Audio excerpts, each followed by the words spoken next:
자, 여러분들 먼저 마태복음 5장 9절을 한번 읽을게요. 마태복음 5장 9절.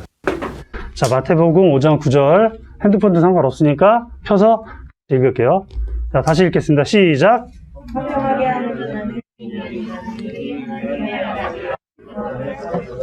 자, 오늘의 주제는 화평케 하는 자는 복이 있다 라는 주제로 오늘 여러분과 말씀을 나누도록 하겠습니다. 자, 두 번째 주제 말씀은 이 화평케 했던 어떤 한 사람을 우리가 보게 될 겁니다. 여러분들 요즘 창세기 말씀 통독하고 있죠? 그럴 거라고 믿어요. 예. 창세기 26장 한번 여러분들 읽어볼게요. 창세기 26장 다시 넘어가겠습니다. 이 두 구절만 찾으면 되니까 너무 힘들어하지 마시고. 자, 창세기 26장이에요.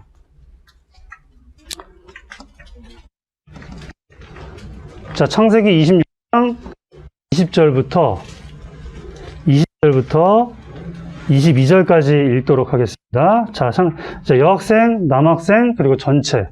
20절은 여학생, 21절은 남학생, 22절은 전체가 다 읽도록 하겠습니다.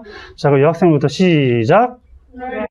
이삭의 목적 밭으로 이르되 이물은 우리의 것이라 하매 이삭이 그 밭으로 말미암아 그 물 이름을 에셀하였으며 다른 물을 받더니 그들이 또 같음으로 그 이름을 선하라 하였으며 이삭이 거기서 물어 다른 물을 받더니 그들이 그 자리에 서고 그 이름을 모으며 이르되 이제는 거기서 우리를 위하여 저렇게 하셨으니 조금 황당하긴 할 겁니다. 아니, 화평케 하는 거랑 우물 파는 거랑 무슨 상관일까?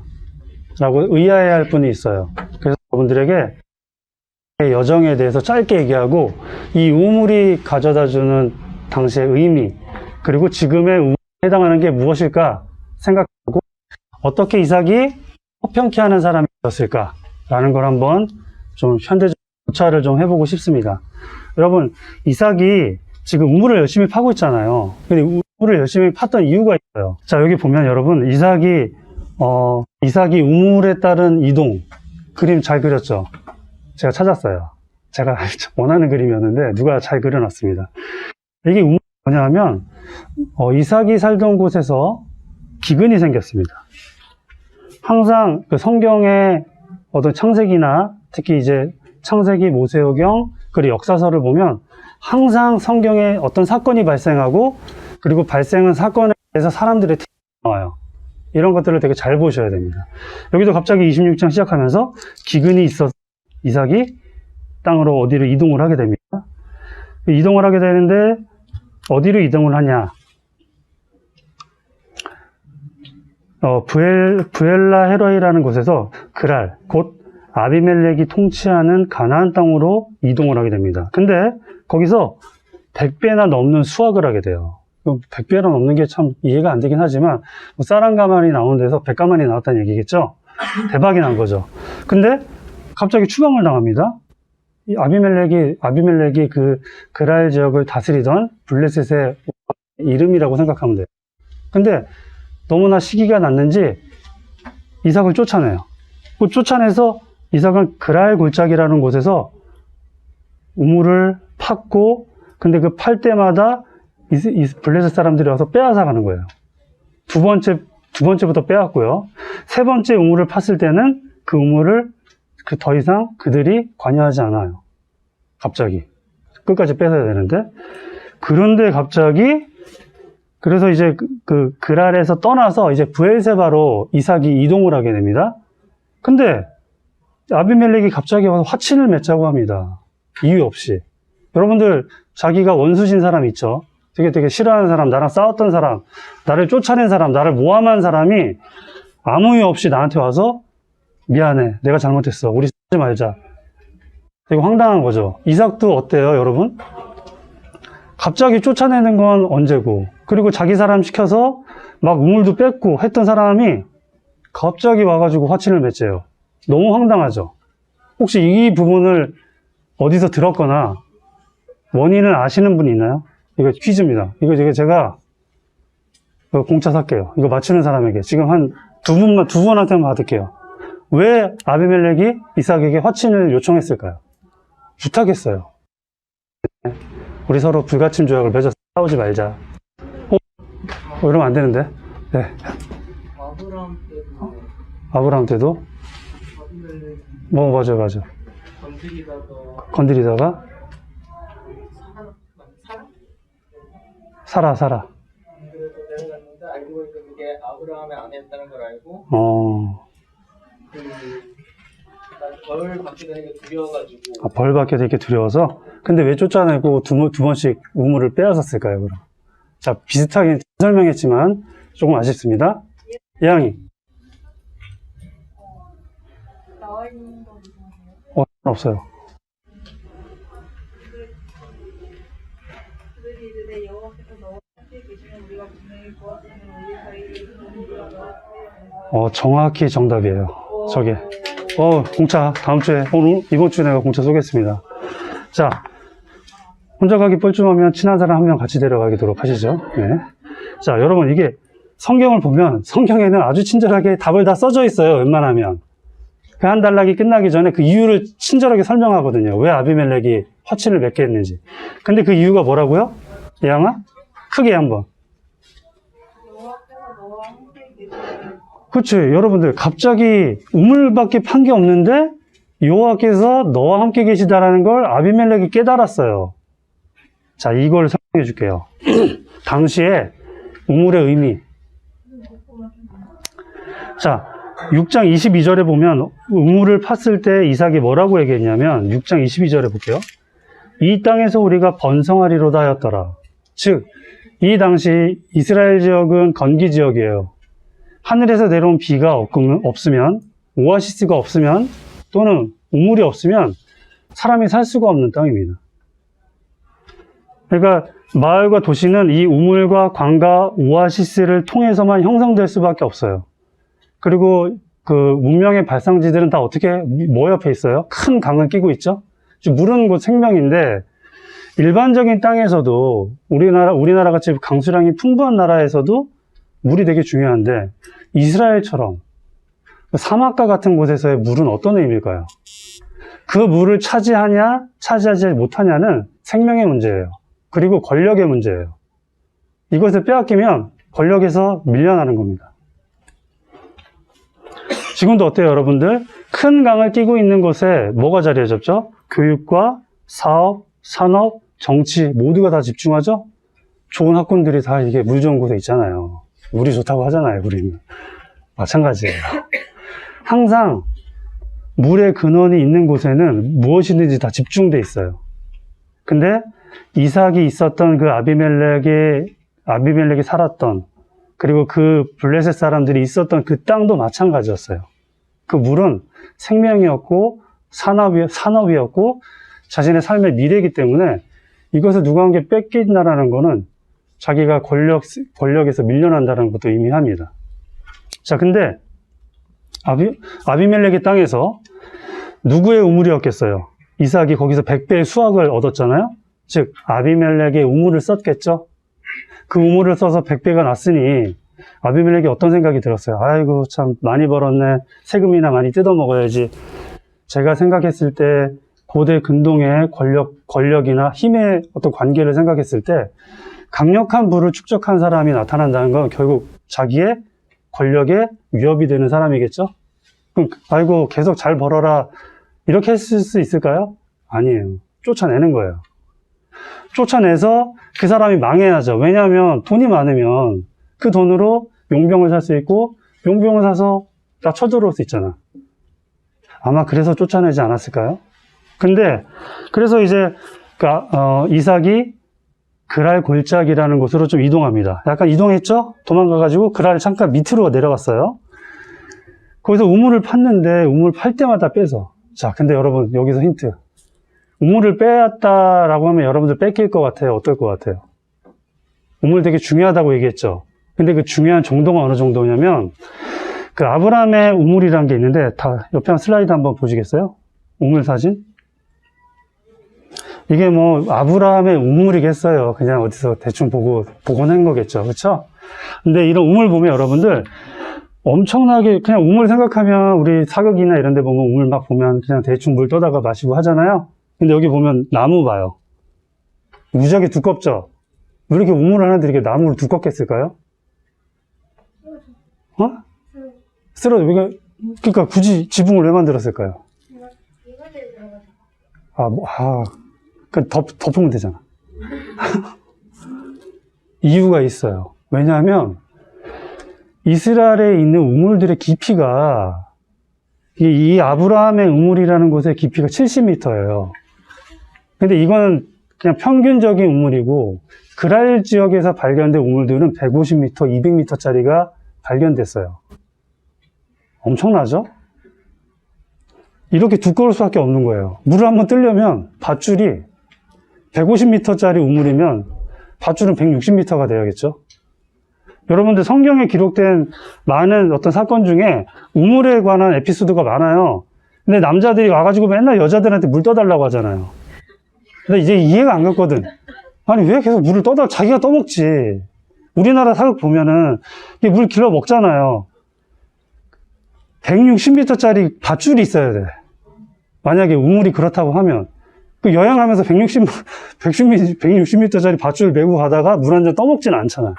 그러니까 그 당시 사람이 여자들이 필요했어요. 왜냐하면 그 당시 여자들의 일 중에 하나가 물을 깃고 항상 집안에 물이 있게 만드는 일이었거든. 그러니까 여자들이 밧줄을 들고 오는 거예요. 이스라엘 여자들은 어떨까요? 저는 좀, 그 야엘도 그렇고, 이게 무시무시한 여자들이 많아. 야엘 여러분 알아요? 말뚝으로 머리 한 방에 그냥 관자놀이 찔려가지고, 한 방에 그냥 못이 반대쪽으로 뚫려 나갔대.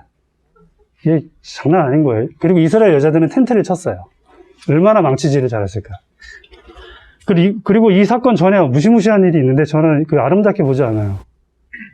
그 이삭의 그 아브라함의 종이 리브가를 만나는 장면이 있는데 리브가가 이런 얘기를 하죠. 낙타 10마리인데 이것도 다 먹인다고 했어요. 저는 이게 되게 무서워요. 낙타 한 마리가 궁금해서 네이버 찾아봤는데 100리터를 먹어요. 10마리면은 1톤을 먹는 거예요. 그러면 이제 70m짜리 우물을 길어서 20리터, 이제 양동이가 20리터라고 했을 때 그 1톤을 채우려면 어마어마한 분이셨을 거라고 생각이 됩니다. 보통 체력으로 10피를 다 먹이지 못할 거예요. 그냥 배불리 먹였더라 나오죠? 어마어마한 이삭이 잡혀 살았을 것 같아요. 이스라엘 여자들은 그랬습니다. 하여튼 이건 뭐 에피소드고요. 하여튼 우물이 깊다. 우물이 깊어요. 근데 이 깊은 우물을 땅을 파고 그 당시에 뭐 삽 있겠죠. 그렇죠? 삽으로 파고 내려가고 꽃게를 찍어서 그냥 50m라고 하시죠. 100m는 좀 감이 안 잡혀요. 100m는 여러분들 학교 운동장 100m 안 돼요. 대각선 길이도 100m 안 될걸요? 운동장이 좁아가지고 사람들은. 옛날에 저 시골 가면 우리 학교는 되게 넓었거든. 100m가 어느 정도인지 알아요. 전력 질주로 15초를 뛰어가야 돼. 중학생이. 그 깊이. 그걸 파내려 가야 돼. 근데 내가 여기 물이 있겠거니 해서 팠는데 물이 있으면 다행이잖아요. 상상을 해보세요. 이 줄레를 생각하면 좌우 한 1m 정도는 될 것 같고, 그 150m, 100m, 50m 안 되면 100m 뚫어야 되고, 100m 안 되면 150m 뚫어야 되고, 200m까지 있었다고 했잖아요. 근데 이게 그 당시 사람들이 과학기술이 있었을까? 수맥을 탐지할 수 있는 기술이 있었을까요? 없었어요. 그래서 어떻게 팠을까? 그냥 찍어서 파서 나오면 기적인 거예요. 지금 현대 과학기술로도 우물을 탐지하고 우물을 파도, 수맥을 탐지해서 파도 물이 나올 수 있는 확률이 3할이 안 돼요. 30%밖에. 지금 탐지 기술로도. 더군다나 그 100m, 150m는 안 될 것 같아요. 그냥 막 뚫은 거지. 그래서 왜 아비멜렉이 이삭에게 찾아왔다고요? 이삭은 뚫을 때마다 물이 나왔거든. 이거는 기적을 본 거예요. 한 사람이, 한 세력이 평생은 우물 하나도 못 파는 경우가 파도예요. 우물만 파다가 망하는 거죠. 그러니까 그 정도로 이스라엘 지역에서 우물을 파는 건 쉽지 않아. 근데 이삭이 팔 때마다 우물이 나오니까 처음에는 뺏었어. 근데 세 번째 우물을 또 빻다는 얘기가 딱 가보니까 또 물이 나오는 거예요. 그럼 또 뺏어야지. 무서운 거예요. 그때부터는. 아비멜렉이. 왜냐면 그 일이 얼마나 힘든 일인지 아니까. 그러니까 그 사람이 하는 일에 대해서 이 사람이 뭐라고요? 아까 예양이가 읽었지만 다시 한번 읽을까요? 그 부분을? 네. 아비멜렉 같은 하나님을 알지 못하는, 하나님을 경험하지 못한 사람들도 이삭과 함께하는 하나님을 보진 못했지만 느낄 수 있었던 거예요. 그 삶을 통해서. 기적이 일어나니까. 근데 여러분, 이삭이 우물을 팠을 때마다 물이 나온 건 참 기적이잖아요. 근데 더 중요한 건 50m, 100m, 150m까지 우물을 끝까지 파 내려갔다는 거예요. 이삭도. 하늘은 스스로 돕는 자를 돕는다고 했습니다. 노력해야 돼요. 끝까지 해야 돼요. 그냥 50m 파고 10m 파고 에이 하나님이 안 도와주시네라고 벌렁 드러나 아잡하셨으면 이삭이 우물을 얻었을까요? 아마 이삭의 역사는 여기서 굶어 죽었더라라고 나왔겠죠? 근데 이삭은 끝까지 팠어요. 노력했습니다. 포기하지 않았습니다. 여러분들 세상 공평하지 않아요. 이삭 보세요. 이삭도 뺏기잖아요. 더 힘센 사람이 와서 뺏는다고요. 근데 그럴 때마다 이삭은 끝까지 했어요. 여러분, 이 세상은요, 비관론자들에 의해서 이 세상이 흘러가지 않습니다. 그리고 목소리 큰 사람, 불평하는 사람, 끝까지 노력하지 않는 사람이 이 세상을 바꾸지 못해요. 심지어 성경이 아니더라도 이 세상의 역사를 바꾸는 사람들은 끝까지 노력하고 최선을 다하고 긍정적인 사람들에 의해서 세상이 흘러가요. 성경의 역사도 마찬가지예요. 이삭 같은 분. 포기하지 않고 긍정적이고 끝까지 하는 사람. 그런 사람에게 하나님이 함께 하십니다. 비난만 하고 인색한 사람이 되지 않기를 바라요. 자, 이삭이 어떻게 보면 찌질하고 바보 같잖아요. 맨날 뺏기니까. 전쟁도 할 수 있겠죠. 근데 저는 이삭이 왜 안 싸웠을까 이 고민을 해요. 왜냐하면 우물을 팔 정도의 재력과 능력과 사람이 있었다는 거예요. 그 능력은 우물을 아무나 파지 못해요. 힘이 있고 사람이 있고 팔 수 있는 기술이 있는 이삭은 상당한 무리를 거느렸을 것 같아요. 혼자 이걸 어떻게 파요? 못 파요. 분명 사람이 있었을 거예요. 싸울 만한 힘도 있었을 거예요. 근데 이삭은 하나님의 때를 기다렸던 것 같아요. 여러분 노력해도 최선을 다해도 안 될 때가 있어요. 여러분들 뭐 재수할 수도 있고 이런 얘기해서 미안하지만 고3들 없지. 고3 다 대학 갔는지 모르겠습니다. 하여튼 재수할 수도 있고 여러분들이 열심히 노력했는데 수행평가 D 나올 수도 있잖아요. 그렇죠? 원치 않나? 수행이 망해서 정시 갈 수도 있잖아요. 중간고사 여러분 보니까 중간고사 1학년 1학기 때 망하면 다 수시 포기하더만 어떤 애들 보니까. 근데 여러분들 그게 끝이 아닙니다. 끝까지 하세요. 끝까지 최선을 다하는 사람에게 하나님께서 화평을 주세요. 근데 그 화평은 여러분들 또 세상에 주는 화평과 또 다릅니다. 자, 그러니까 마태복음 5장 8절에 뭐라고 나왔어요? 화평케 하는 사람은 뭘 얻는다고요? 복. 근데 그 복이 여러분 뭘까요? 서울대 가는 거, 뭐 스카이 가는 거, 돈 잘 벌고 건물주가 되는 게 복일까요? 이삭처럼 여러분들이 하세요. 이삭처럼 100m, 150m까지 땅을 파내려가는 끈기와 노력과 최선을 다하세요. 그럼 하나님 복 주십니다. 그냥 주시지 않으세요. 그리고 그 복이란 게 여러분들이 기도했던 그것이 아닐 수 있어요. 좋은 성적? 아닐 수도 있어요. 우리 기도할 때 어떻게 기도하죠? 램프의 진이처럼 내가 원하는 걸 해주세요라고 기도하죠? 그런 기도는 안 됩니다. 하늘의 뜻이 땅에서 이루어진 것 같이 하나님의 뜻이 이루어지기 원합니다. 라는 기도가 이루어질 거예요. 하나님의 뜻이 여러분을 통해서 이루어지게끔 하는 기도. 그 기도가 이루어져요. 건물주가 되게 해주세요. 스카이에 가게 해주세요. 좋은 성적이 나게 해주세요. 열심히 하면 됩니다. 자기가 원하는 어떤 목표에 다다를 수 있을 만큼 노력하면 그렇게 될 거예요. 그거는 굳이 하나님이 약속 안 해주셔도 돼요. 근데 여기서의 복은 뭐냐면 여러분 잊어버리지 마세요. 여러분들이 잘 되는 거랑은 조금 상관이 없어요. 하나님이 인도하시는 그분이 여러분의 삶이 주인이 되셔서 하나님의 뜻을 여러분들을 통해서 이루고자 하실 때 그 목적이 맞다고 하면 그걸 이루어 주실 거예요. 내가 원하는 거 평생 못 이룰 수도 있습니다. 근데 그 내가 원하는 게 하나님이 원하시는 것과 한다면 그건 이루어 주실 거예요. 이삭은 그걸 기다렸던 사람 같아요. 그래서 이삭은 복을 얻습니다. 그리고 주변 사람들, 하나님을 믿지 않는 사람들에게 칭송을 받아요. 저 사람을 볼 때 저 사람은 하나님과 함께하는 사람이다. 여러분도 그럴 수 있습니다. 이삭처럼 하세요. 인색하지 마시고요. 그리고 노력하시고 포기하지 않는 사람이 되도록 하나님께 기도하세요. 그러면 주변에 있는 사람들이 여러분들을 통해서 하나님을 찬양하게 될 거예요. 그래서 여러분, 하나님의 자녀라 일컬음을 받을 것이다. 왜? 그런 사람은 화평케 하니까. 네, 어떤 여러분이 또 화평케 하는 사람이 됐으면 좋겠습니다. 오늘 메시지 마치고요. 분반 시간 갖도록 하겠습니다.